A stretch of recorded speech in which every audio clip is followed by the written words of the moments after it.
Sports ఇంజురీస్కి surgeries చేసుకుంటారు. Shoulder surgery చాలామంది మన ఫాస్ట్ బాల్ జవగల్ శ్రీనాథ్, సౌరవ్ గంగూలీ వీళ్ళందరూ సౌత్ ఆఫ్రికా పోయి సర్జరీ చేసుకున్నాడు ఆ కాలం. ఇప్పుడు బోట్లు ఇప్పుడు ఇండియాలో జరుగుతున్నాయి. వెళ్ళి నేను షోల్డర్ సర్జరీ చేసుకుని వచ్చి మళ్ళీ ఆడుతుండేవాళ్ళు. అలా సర్జరీ చేసుకున్న ఈ 10%లో అలా సర్జరీ చేసుకున్న వాళ్ళల్లో 90% మళ్ళీ వాళ్ళు కూడా ఆపేస్తారు. ఎందుకు ఒక్కసారి నార్మల్ జాయింట్లో కానీ నార్మల్ ప్లేస్లో ఆపరేషన్ జరిగితే నువ్వు స్పోర్ట్స్ ఆడడానికి పనికిరావు. 90% ఓన్లీ ఆ 10%లో సచిన్ టెండూల్కర్ లాంటి వాళ్ళు ఉంటారు.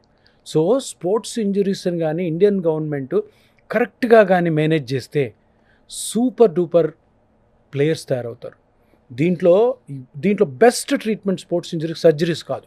సర్జరీ చేయగానే 90% మీరు మళ్ళీ ఫిట్ కారు. ప్లాస్మా థెరపీతో బాగా చేసేస్తారు. Plasma therapy is the treatment. నేను చెప్పాను జవగల్ శ్రీనాథ్, తర్వాత సౌరవ్ గంగూలీ, వెంకటేష్ ప్రసాద్ వీళ్ళందరూ సౌత్ ఆఫ్రికాకి పోయి సర్జరీ చేసుకొని వచ్చామంటారు. వాళ్ళు సర్జరీ చేయాలి, వాళ్ళకి జరిగింది ప్లాస్మా థెరపీ.